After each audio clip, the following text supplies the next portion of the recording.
Hello दोस्तों, कैसे हैं आप सभी का स्वागत है हमारे यूट्यूब चैनल स्टडी विद देवभूमि में। तो दोस्तों, आज की हम वीडियो जो लाए हैं वो आप सभी के लिए लेकर आए हैं प्रायद्वीपीय नदी तंत्र के बारे में। ठीक है दोस्तों, किसके? प्रायद्वीपीय नदी तंत्र के बारे में आज की वीडियो होने वाली है। तो दोस्तों, इसमें हम जानेंगे इंपॉर्टेंट नदी, जो प्रायद्वीपीय भारत की इंपॉर्टेंट नदियाँ हैं उनके बारे में जानेंगे। चलिए दोस्तों, ज़्यादा समय बर्बाद नहीं करते हुए वीडियो को स्टार्ट कर लेते हैं। तो दोस्तों, प्रायद्वीपीय नदी तंत्र को दो भागों में बांटा गया है। पहला भाग आता है दोस्तों पूरब की ओर बहने वाली नदियाँ, और दोस्तों दूसरा भाग आता है इसका पश्चिम की ओर बहने वाली नदियों के बारे में। ठीक है, पूरब की ओर बहने वाली नदियाँ और पश्चिम की ओर बहने वाली नदियों के बारे में जानकारी दी जाती है। ठीक है, तो दोस्तों जो पूरब की ओर बहती हैं वो नदी अपना जो जल गिराती हैं बे ऑफ बंगाल यानी कि बंगाल की खाड़ी में गिराती हैं और डेल्टा का निर्माण करती हैं। ठीक है दोस्तों, किसका? डेल्टा का निर्माण करती हैं। और दोस्तों जो पश्चिम की ओर जो नदियाँ बैठती हैं वो अरब सागर में अपना जल गिराती हैं। कहाँ पर? वह नदी अपना अरब सागर में जल गिराती हैं। कहाँ गिराती हैं वो नदी जल अपना? तो अरब सागर में नदी अपना जल गिराती हैं। और दोस्तों ज्वार नद यानी कि एस्चुरी का निर्माण करती हैं। किसका दोस्तों? ज्वार नद अर्थात एस्चुरी का निर्माण ये नदियाँ करती हैं। ठीक है, ये बात आपको सभी को याद रखना है। तो अगर क्वेश्चन पूछे कि पूरब की ओर बहने वाली नदियाँ, क्या दोस्तों? पूरब की ओर बहने वाली नदियाँ कहाँ पर गिरती हैं? तो बंगाल की खाड़ी में गिरती हैं।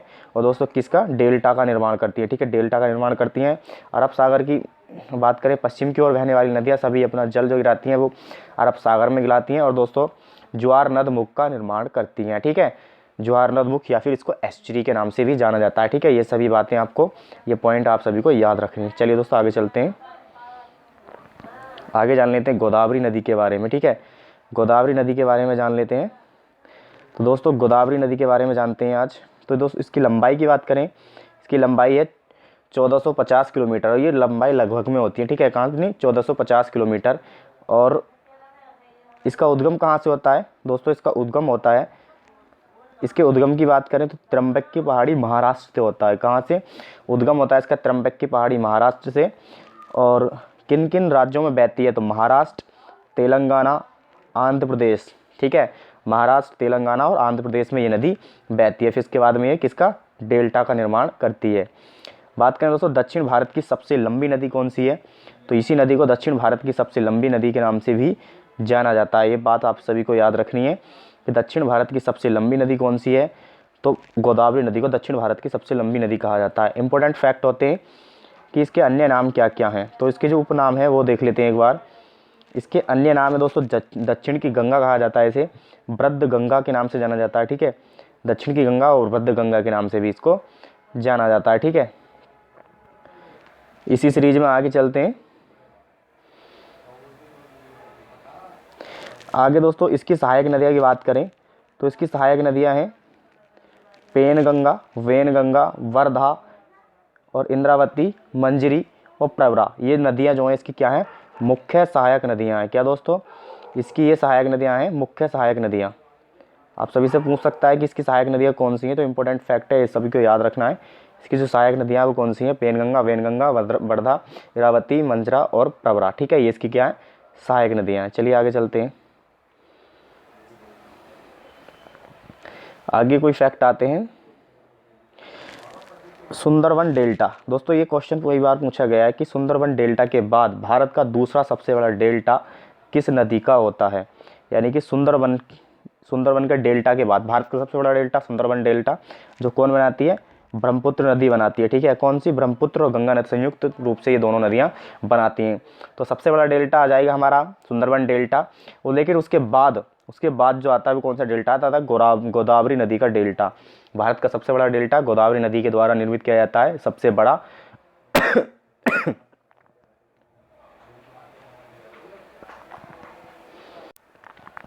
तो भारत का सबसे बड़ा डेल्टा किस नदी के द्वारा होता है?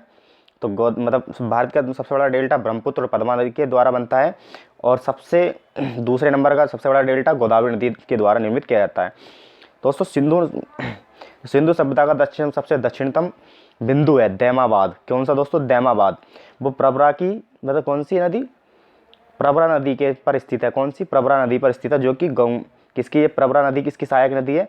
तो दोस्तों ये गोदावरी नदी की ही सहायक नदी है प्रवरा। ठीक है, किसकी सहायक नदी है? प्रवरा गोदावरी नदी की ही सहायक नदी है। दोस्तों की परियोजना की बात करें, रामगुंडम परियोजना आंध्र प्रदेश में किस नदी पे है? गोदावरी नदी पर है। पंचमपाद परियोजना किस नदी पर है?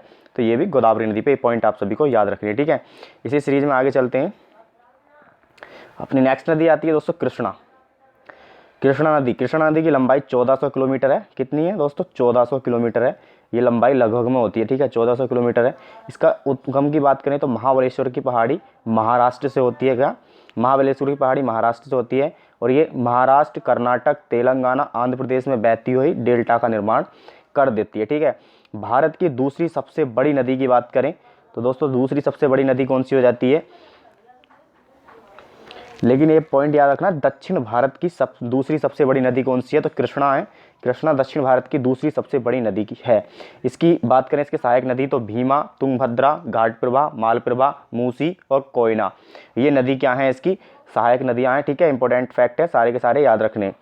नेक्स्ट क्वेश्चन आता है दोस्तों मूसी नदी के किनारे ही क्या दोस्तों हमारा हैदराबाद बसा हुआ है, ठीक है।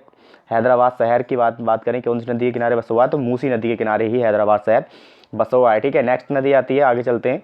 अगली नदी है दोस्तों कावेरी की लंबाई की बात करें तो दोस्तों कहीं कहीं पर 800 या फिर 825 है, ये लगभग में होती है, ठीक है। उद्गम स्थल की बात करें, इसका उद्गम कहाँ से होता है? उद्गम होता है ब्रह्मगिरी की पहाड़ी कर्नाटक। कहाँ से? ब्रह्मगिरी की पहाड़ी कर्नाटक से इसका उद्गम होता है और कर्नाटक तमिलनाडु तक में 2 राज्यों में बहती है। कर्नाटक तमिलनाडु में बहती है और डेल्टा का निर्माण कर देती है, ठीक है। आगे जाके क्या कर्नाटक तमिलनाडु में बहती है और किसका? डेल्टा का निर्माण करती है, ठीक है। ये भी डेल्टा का निर्माण करती है। नोट पर इसमें एक महत्वपूर्ण तथ्य ये है कि ये दक्षिण भारत की एकमात्र ऐसी नदी है जो साल भर पानी से बहती रहती है। मतलब ये जो नदी ये फ्लो होती है इसमें कभी पानी नहीं सूखता है, ठीक है। क्या नहीं सूखता है? इसमें पानी नहीं सूखता है, क्योंकि दोस्तों उत्तर पूर्वी मानसून किससे, एक बात याद रखेंगे, एक तो उत्तर पूर्वी मानसून और दूसरा दोस्तों इसे कौन सा? दक्षिण पश्चिम मानसून, ठीक है दोस्तों, दक्षिण पश्चिम मानसून। इन दोनों मानसूनों से ही इसको क्या होता है? जल की प्राप्ति होती है। इसलिए दोस्तों ये क्या है? नदी जो है साल भर हरी भरी रहती है, ठीक है। आप सभी को ये बातें याद रखनी है। चलिए आगे देखते हैं। धार्मिक मान्यता के आधार पर दोस्तों, धार्मिक मान्यता के आधार पर इस नदी को क्या कहा जाता है? दक्षिण की गंगा के नाम से भी जाना जाता है, ठीक है। इसको धार्मिक मान्यताओं के आधार पर इस नदी को दक्षिण की गंगा के नाम से भी जाना जाता है, ठीक है। सहायक नदी की बात करें, हेमवती, शिमशा, कवीना और भावनी, ये इसकी क्या है? ये सहायक नदियाँ हो जाएंगी, ठीक है। इसकी सहायक नदियाँ हो जाएंगी। बात करें कावेरी नदी पर कौन सा दोस्तों? टीपू सुल्तान की जेल कर्नाटक राज्य में स्थित है। ये बात आपको याद रखनी है, जो कर्नाटक में स्थित है, किसकी? टीपू सुल्तान की जेल है, कर्नाटक राज्य में स्थित है और कावेरी नदी पर स्थित है। कौन सी में? कावेरी नदी पर स्थित है, ठीक है दोस्तों। अगर दोस्तों आप सभी को ये वीडियो पसंद आई है तो वीडियो को लाइक करें और चैनल को सब्सक्राइब कर लें। चलिए दोस्तों मिलते हैं अपनी नेक्स्ट वीडियो में।